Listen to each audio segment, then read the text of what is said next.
All right, what is going on, everybody? Welcome back to another video, another NBA regular season video. In this video, we're going to talk about three games from three different days over the course of the last 3 days. We're going to talk about Warriors versus Clippers. We're going to talk about Kings versus the Suns, and we're going to talk about the Oklahoma City Thunder versus the New York Knicks. So if you like what I say, like the video. If you have any opinions, comment it down below. And if you just like the vibes, consider subscribing. We're going to dive into all these games. The first game I want to dive into here, we're going to start off on a bit of a, I'm going to get heated. I'm going to get upset a little bit. We're going to talk about the Warriors versus Clippers and how the Warriors blew this game and what's going on with the Warriors, because I feel like I haven't talked about the Warriors in a long time. I should probably look when the last time I talked about them was. Let me actually check. I think the last time I talked about them, at least the last time they were in a thumbnail, was when they traded Jonathan Kuminga to the Atlanta Hawks for Kristaps Porzingis, who's only played, I think, like 1 to 2 games for the team, and he didn't play this night either. We will talk about this game. There will be some side tangents about what's going on with the Warriors, and the first thing that's going on with the Warriors is what came out yesterday, and there's some numbers that came out yesterday as well, that there's less than a 50% chance that the Warriors make the playoffs now, which is the first time in a long time that that's been the case. Um, what would that mean for this team?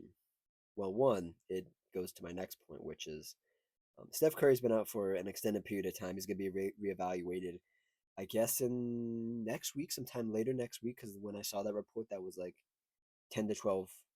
It said 10 to 12 days, so it's been a couple days since then. So I assume sometime later next week. Um,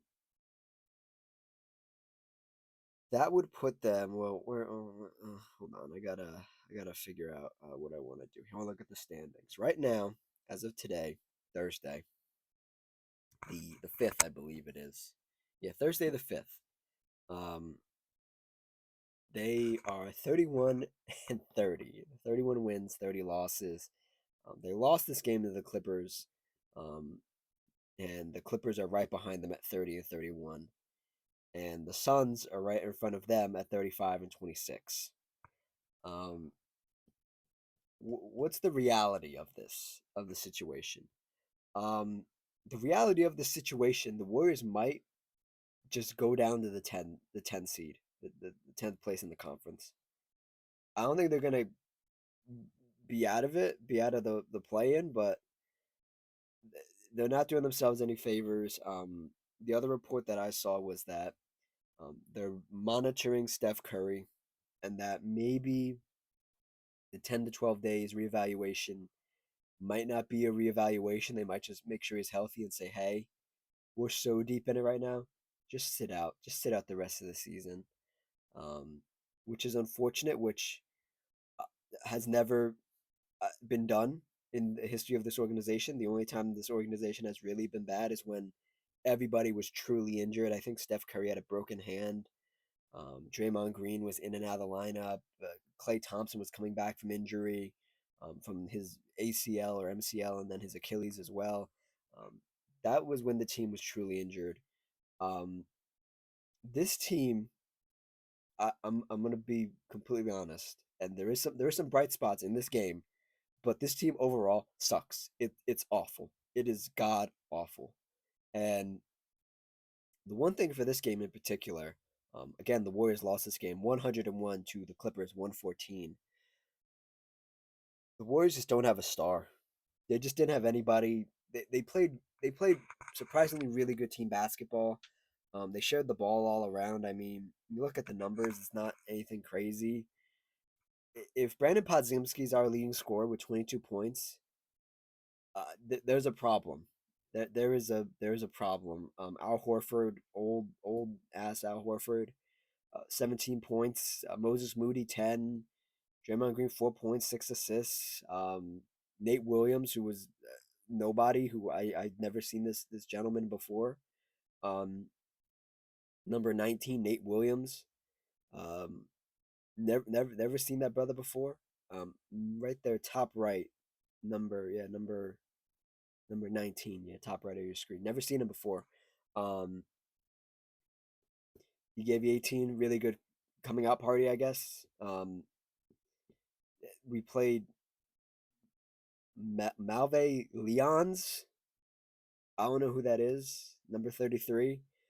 Um, this team is bad, and this ties into what I mentioned a little bit earlier. The last time I talked about this team is um, they traded Jonathan Kuminga to the Atlanta Hawks for um, Kristaps Porzingis, who's been dealing with an ailment of some variety. There are theories going around of what it is. I won't speculate that here because I think I know what it is. I have two suspicions of what it is, and I don't want to say it on here because I don't want to be wrong, but I do have suspicions of what it is, and it's not great. And the Warriors traded Jonathan Kuminga for a guy who may I'll be surprised if Kristaps Porzingis gets to 10 to 15 games for this team. I will be very surprised. With how many games we have left, we can go check how many games they got left. For this team, they got yeah, they got a fair bit left. Yeah, they got a fair bit left. Let's see here. 1, 2, 3, 4, 5, 6, 7, 8, 9, 10, 11, 12, 13, 14, 15, 16, 17, 18, 19, 20, 21. So they have 21 games left, or there whereabouts. If he plays even half of those, if he plays 10 of those games, I will be surprised. And then on the other hand, you have Jonathan Kuminga, who you traded away, who I've come on here and I've been very critical of Jonathan Kuminga in the Warrior system, but I've said at the end of the day, um, he's gonna be a fine basketball player. I don't think he's ever gonna be a star. I don't think he's ever gonna be like this like world beater sort of guy, like number one option. Like the Warriors were holding him back. I guess they were holding him back from being a really great role player, but that's about it. Like that's all I can say about him.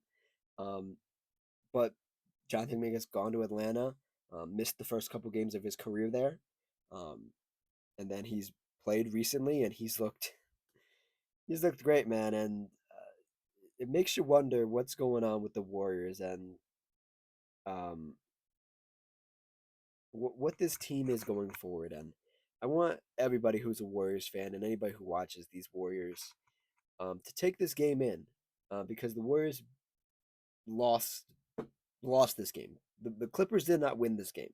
The Warriors lost this game because they lost their focus. They just they lost everything that they did right the first half and some of the third quarter, and then towards the end of the third quarter is when the Clippers started creeping back in. They made it really close. It was a single digit game, and then it was a single possession game, and then it was tied, and then the Clippers took off. Um, this was this team that you see in front of you that you saw that night is what the Warriors are going to look like after Steph Curry retires. This is it. A bunch of guys. There. It's sad to say, but there is no future for this team. If my future is Brandon Podzimski for this team as a GM, I have failed. I'm going to retire. That's it. What am I doing here? Like, granted, like a lot of these guys are nice players. And to be quite honest, a lot of these guys would fit in on a Steph Curry plus Jimmy Butler plus some version of Draymond Green that isn't this one team. And they would play really well. And what I mean by that is like you look at um just off the top of my head, right? If it was Jimmy Butler, Steph Curry, Draymond Green, that's three players, right?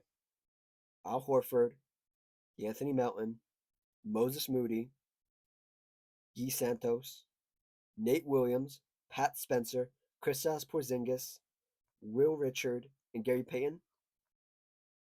That's 12 players right there. And I excluded some players, the players that I don't think should be playing on this team or should have um any like real minutes on this team. I like that team. I genuinely like that team. But when your starting lineup is the Anthony Melton, I also like the Anthony Melton a lot. I forgot to mention him, but he's hit or miss some nights. He's coming off an injury too, so he shouldn't be playing too many hard minutes. He played 27 minutes this night, 1 of 7 from three. He shouldn't be playing that much. But when your starting lineup is the Anthony Melton, Brandon Podziemski, Moses Moody, Draymond Green, Al Horford, and at some point in this game you were winning and you blew an 11-point lead, just scrap the whole team. Just scrap the whole team. This is not working. I don't know the Warriors thing of like they're gonna tank. If they're way too down far in the standings, um, sure. But like, I'm gonna go look at their lottery pick right now, and I'm not. They have the 15th pick right now, and if I simulate this, do do do do do, um, they stay at 15. Let's do it one more time. Let's simulate again. They stay at 15. Let's simulate one more time. They stay at 15. Um, is there a world in which you get up to like maybe 10? Sure. Um, is there a world where you could potentially, get up to like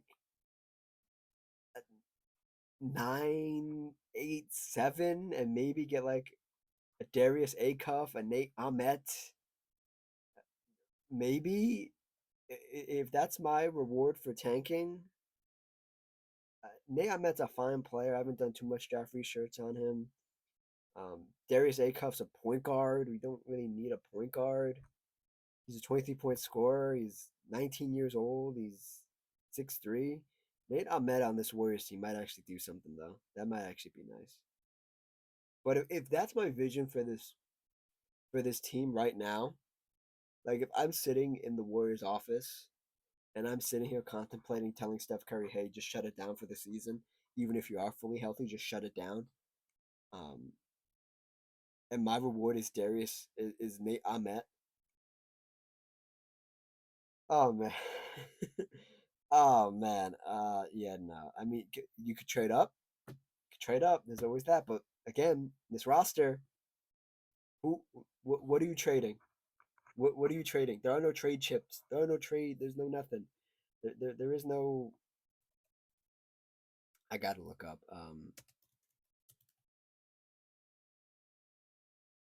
I gotta look up what these Warriors have in terms of draft picks this year. Um, well, they got a lot. They got going forward. Going forward, they have a lot. Um, but there's the Stepien rule. You can't trade your first round picks back to back years. Um, could perhaps you're gambling on a lot here. If you want to trade up in this draft, where you trade the 2027 pick, the 2029 pick, and then like what, like a 2031, like one in the way future, you take three first round picks, you ship those out, um, along with somebody from this Moses Moody, Quentin Post, and you move up what, like 2 spots, 3 spots, maybe. I don't know, man. This team is just disappointing and very frustrating. And I say this in every video I talk about the Warriors is that like even Steve Kerr knows it. These aren't the 2016, 2017 Warriors. They are a fading dynasty, and I don't think they are fading now. I think they have faded, and the high hopes you had this season are no more. You win 21. Hypothetically, you win 21 games in a row, right? Just hypothetically, right? Because you're 31 and 30 right now. You win 20 games. Let's just say a miracle happens, right? And they win 20 games in a row. That would get them up to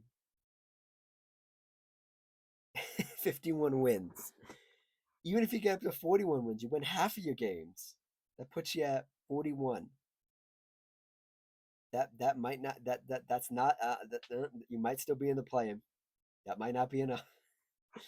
So there's no winning. There's no winning with this. There's no immediate winning, and the future is very scary. And if you're a Warriors fan, I'm concerned for you. As somebody who's a Steph Curry fan, I have not wanted to watch this Warriors team without him. I did watch this Clippers game, obviously, because, well, one, it was a big game for the Clippers because they got um, Darius Garland back. He played his first game in a Clippers jersey, so I kind of wanted to watch this game. And I sat down and I was watching this game and I said, oh, the Warriors look kind of good. They're moving. They're pushing the ball. They're moving it. They're not really necessarily playing Warriors style basketball, but they're doing their thing. They're playing basketball. It looks okay. Horford's out there. Draymond Green's out there. Guy Santos had a couple great minutes. Nate Williams had a couple great minutes. Pat Spencer, as usual, plays hard basketball, moves the ball, does the right things. And then it started falling apart um, for this Warriors team. And then the Clippers started. Well, not the Clippers. We'll single some guys out. Kawhi Leonard started doing his thing. He was doing it all game, but he really turned it on, turned it up. 23 points, 8 rebounds, 4 assists. Chris Dunn, 16 points, 7 rebounds, 7 assists, um, 2 steals. One of those steals was very critical in crunch time to seal this game for the Clippers. Um, Jordan Miller, 12. Darius Garland, 12. Benedict Mathurin, 12. Those guys are off the bench. Um, Benedict Mathurin still can't hit a three. He was 6 of 13 from field goal, 0 of 2 from three. 7 rebounds, 4 turnovers for Benedict Mathurin. Not great. A player that I was also interested in and why I watched this game um, was Niederhauser. Yeah, yeah, that Niederhauser guy, Yannick Niederhauser, on the Clippers. I've seen a lot of interesting things from him. Since the Ivica Zubac trade at the trade deadline, he's been playing a lot more. 21 minutes, 11 points, 9 rebounds, 4 blocks, 7 defensive rebounds, 2 offensive rebounds. I like this guy. He's cool. He's cool. I like what he does. I like his play style. I mean, he's what is he? Like what? 6'10", 6'11", 6'11", right on the nose. 6'11", 242 pounds, 22 years old. Um, look, been looking really good in those minutes that he's been getting since the trade deadline, and he was really positive for this team. And the Clippers just literally picked the Warriors apart, picked them apart defensively, picked them apart offensively. Um, when the Warriors tried to run stuff out there with some guys who have some semblance of offense, um, uh, yeah, no, there wasn't any offense. That was the problem. That was the problem. There wasn't any offense for the Warriors. It was just flat, and they lose this game by 13 points in the into a dome, the Clippers' home arena. And yeah, that's enough rambling about the Warriors. Let's move on to something a bit more positive. Um, what I thought might be a blowout game turned out to be a really good game. The Phoenix Suns versus Sacramento Kings. Um, this was not yesterday, Tuesday. This was the Tuesday game. Um, Phoenix Suns got the win, 114 to the Sacramento Kings, 103. And I think I was watching this game and I said, "Is this the first time I'm watching the Kings this season?" And I couldn't remember another time I had watched the Kings. Maybe like opening like 2 weeks of the season, 3 weeks of the season. That's a long time ago now. And I was I was I had mixed feelings about this Kings team. One, there's no um, Zach Levine. Zach Levine was out this game. No Zach Levine. There was some DeMar DeRozan. Um, Both of those players have a special place in my heart. Not in the most positive way, but they have a special place in my heart where when I watch them, I'm like, uh, I don't think you're an NBA player or you're not a winning player. You're just out there playing basketball. You're not really doing anything. And that became the problem for the Kings throughout this game. They weren't really doing anything. They just rolled the ball out there and said, hey, you know what? Go play basketball. And I guess that's why you got a guy like Russell Westbrook still on this team, because he just goes out there and plays basketball. And sometimes there was a lot of times in this game where Russ and the rest of the team, because I include the rest of the team, they set up these really nice plays. The ball was going around the horn, it was really good stuff, and it ended in a brick or it ended in a missed layup and it was some of like the best setup to a play that I've ever seen.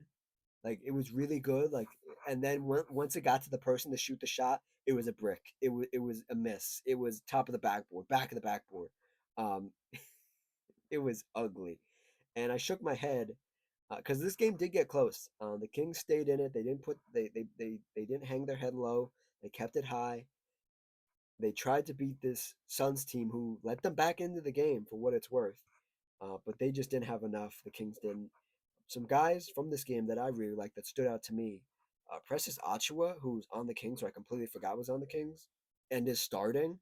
18 points, 9 rebounds, 1 assist, 1 block, 1 steal in 39 minutes. Took two threes, missed both of them, but down low in the paint, the Suns couldn't stop him. Like for a majority of this game, they could not stop him. And it was one of those games where I kind of like got gaslit, and I was like, why isn't Precious Achiuwa on a good team? He should be on a good team. Like this is some good basketball. Like at least he could be a backup big. And like he shouldn't be on the Kings. He shouldn't be relegated to the Kings, is what I'm saying. Precious Achiuwa, you get an A+ from me from this game. And at the end of the season, we might look at you. We might look at the stats and say, hey, maybe you should be on a playoff team next year. We'll see. Um, another one, another big that I really like, Maxime Reynaud, number 42. Um, 22 points, 10 rebounds, 4 assists, 2 steals in 36 minutes. This kid, this was another big that I've been watching since the trade deadline. We keep my eye on. His highlights keep popping up on my timeline and everything, and I like what he's doing. Again, I've said this about the NBA draft as well. As like I don't think any player should be ever be relegated to play for the Sacramento Kings, one of the worst organizations in sports. Um, and I hope this kid can get it as soon as possible because he is prime time. He is really good defensively. Even on the broadcast, they said he talks a lot on defense, helping out everybody as the big in the middle. He was just really good, and this was my first time really sitting down and watching him play a full game, and he did not disappoint. He did have 4 personal fouls, but you expect some foul trouble from a young big, learning big, and yeah, those were the two standouts for me from this game. Again, Russell Westbrook was here. He did indeed play basketball. 16 points, 7 assists, 2 rebounds, 3 turnovers, 4 steals. DeMar DeRozan was also present, playing 34 minutes, 17 points, 2 rebounds, 1 assist, 1 turnover, and yeah, 1 personal foul. And then Nick Clifford was also here, um, 10 points, 8 rebounds, 3 steals. Good stuff. That's all I have to say about those three guys. Just good stuff, I guess. Um, some other notes I have here. We're getting some funny bits here. Malik Monk, visibly frustrated on this team. Just like there was like I guarantee like 3 times where he went to the bench and he was just like he wasn't yelling, but you could tell he was like amped up. He was really like talking to somebody. He was like, "You can't keep letting this happen." Da da da da da. We need to do this. We need to do that. He was visibly frustrated this whole game. 3 of 7 from 3, 5 of 10 from field goal, 13 points in 18 minutes. He helped a little bit, but like the rest, you could tell he was just frustrated with everybody else on this roster. Um, some other guys on this team that were just made me giggle. People that I haven't seen in a long time, and I'm like, oh yeah, you used to play basketball. First one, Devin Carter, who is just in Sacramento. He is the epitome of a Sacramento King player, where he had he came in injured. They drafted him when he was injured. Played a couple good games of basketball. Uh, they're really high on him. They think he's really talented, and he just hasn't done anything since. And watching him this whole game was, I don't want to say he was bad. It was just like he looked confused out there. He looked like there's no structure to this lineup, to whatever lineup he was included in, and it was just weird. He was just standing there, and you could just see he was just, and they would dribble the ball, pass it off. It was just weird. 2 points on the night, 2 rebounds, 9 minutes, and then another one, a deep cut for those who know. He was supposed to be a really good point guard, really good 2 guard point guard. Got playing minutes with the Pistons. Now he's a Sacramento King. Killian Hayes, 10 points, 3 rebounds, 2 assists, 10 minutes. And this was towards the end of the game. I don't want to say the game was close, but like maybe if you had drawn up a play or you had a play for that moment, you could have gotten a shot off that was halfway decent and maybe could have stayed in this game. It was like under like a minute 30 or even under a minute. Um, Keelan had just walked up and took a three, and it was an awful three. It was bad.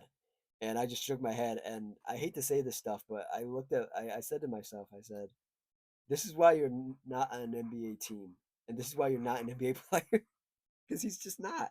The poor kid's just not. And he's been out of the league and he's back with the Kings. And again, I feel so bad for anybody who's on the Kings because like you just don't deserve this BS to be on this BS organization that's so unserious.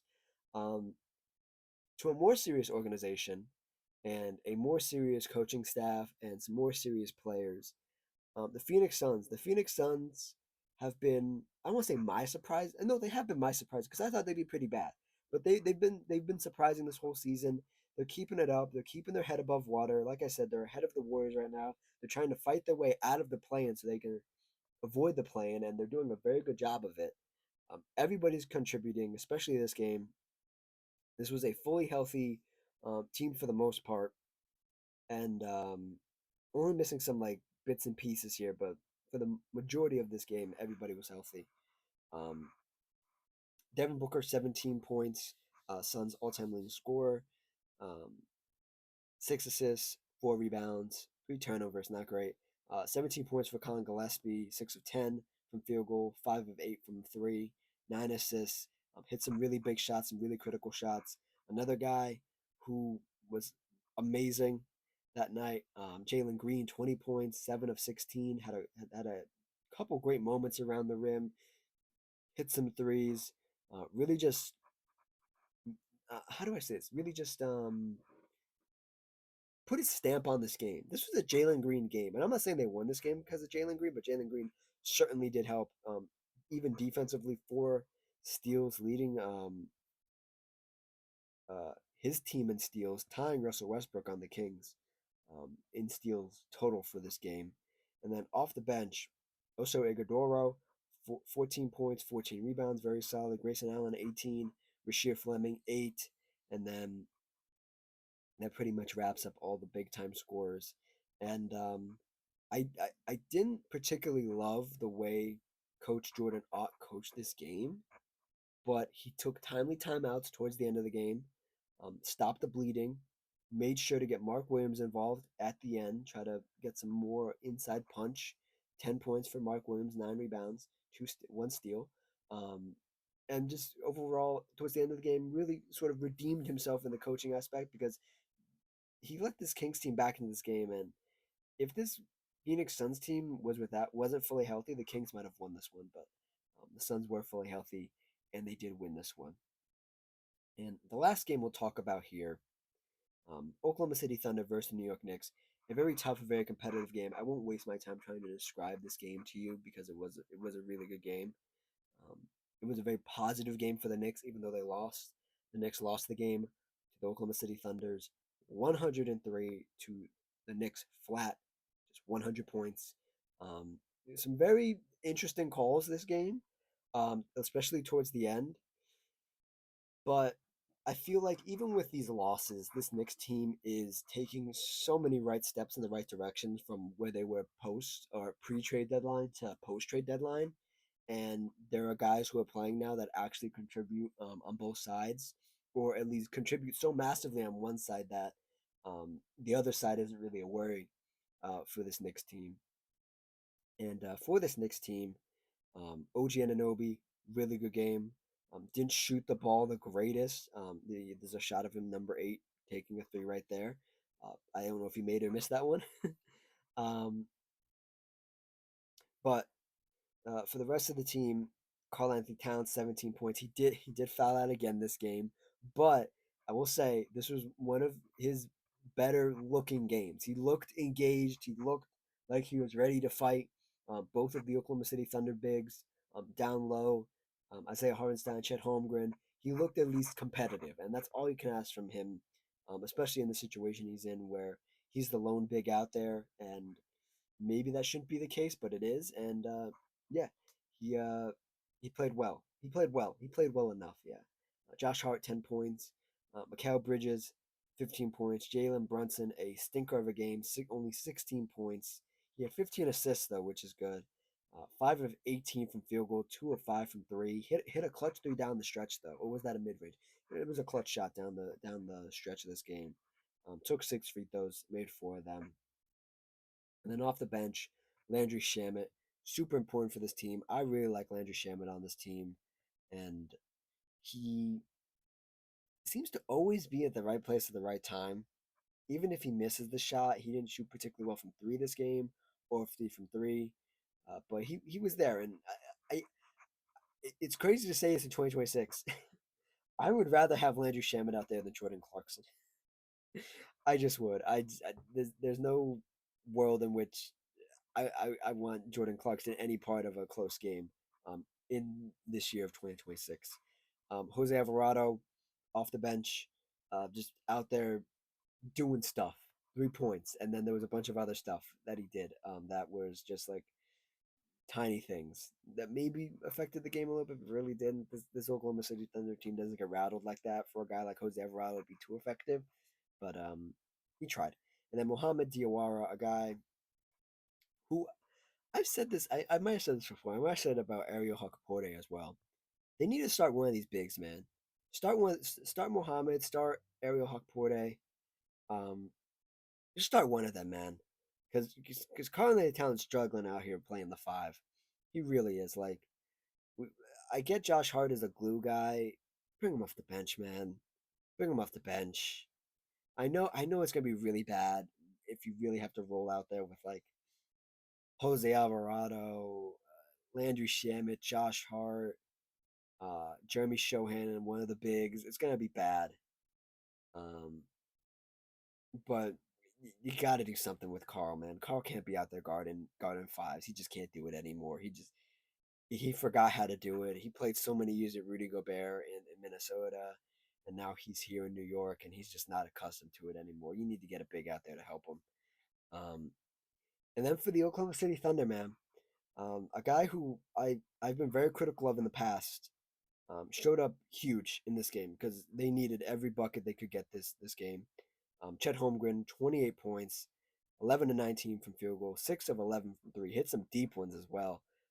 8 rebounds, 2 assists, 3 blocks. Shea Alexander, 26 points. Um, only 7 free throws taken this game. Wow, wow. 3 rebounds, 8 assists. Both of those guys, the only 20-point scorers on this team last night.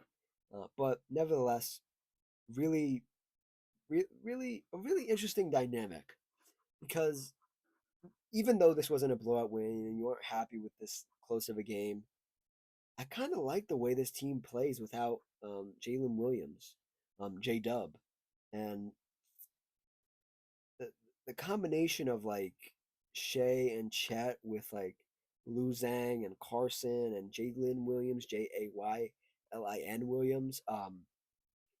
I really like, and I'm not saying like J Dub slows down the offense, doesn't play within the offense. He does. He's the perfect player for this team, but this team just moves differently without him. I don't know what it is. I can't quite put my finger on it, but this team does not look unbeatable this year. They look human, but this is one of the lineups in which I like, or one of the combinations I like. And I didn't think I would ever say that about a Thunder team, but I like the lineup that they brought out at some point. Um, Lou Zhang with 16, Carson, who's Carson? Kason Wallace, 4 points. Not his best game. 4 steals though defensively. Spent a lot of time on the Jalen Brunson assignment, so 4 steals on the day was really good. And then off the bench, Oklahoma City didn't really get a lot. Jared McCain didn't really show up this game. Aaron Wiggins didn't have it. Isaiah Joe didn't have it.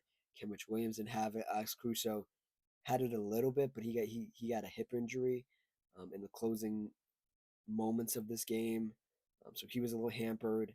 And this is one of those grinded out wins that you don't see very often from the Oklahoma City Thunder, especially against a really good team in the Knicks, where Oklahoma City is usually ready for these kind of games, and they're usually locked in, and I don't say they usually blow out good teams, but they usually at least win by a commanding amount.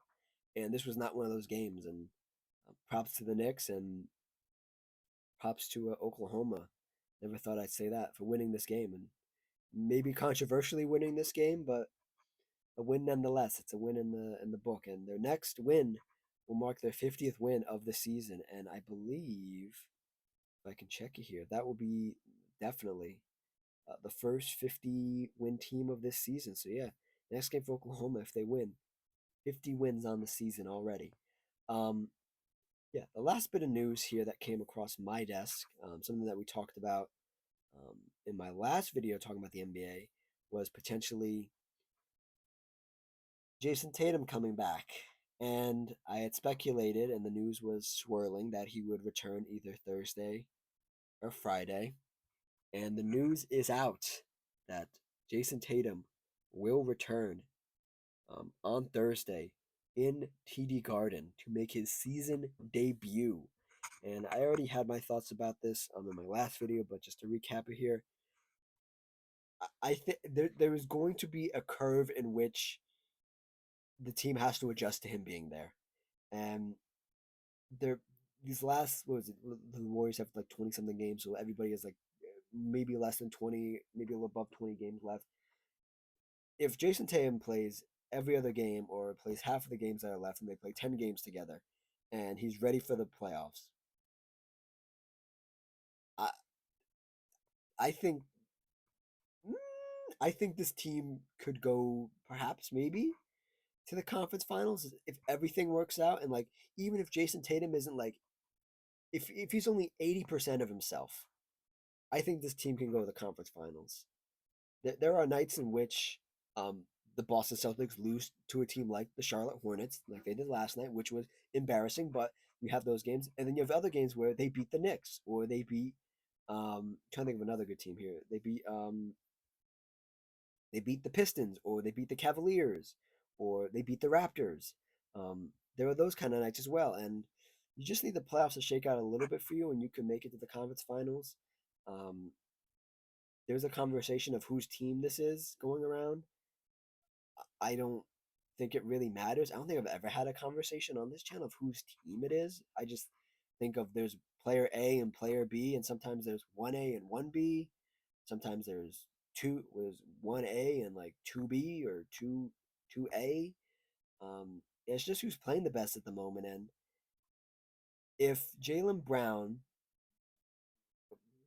more or less can carry um, Jason Tatum through some of these games, I think that'll be very appreciated from Jason Tatum. And Jason Tatum just being able to go out there and try, just try his hardest. Now, the thing you speculate about is he actually ready?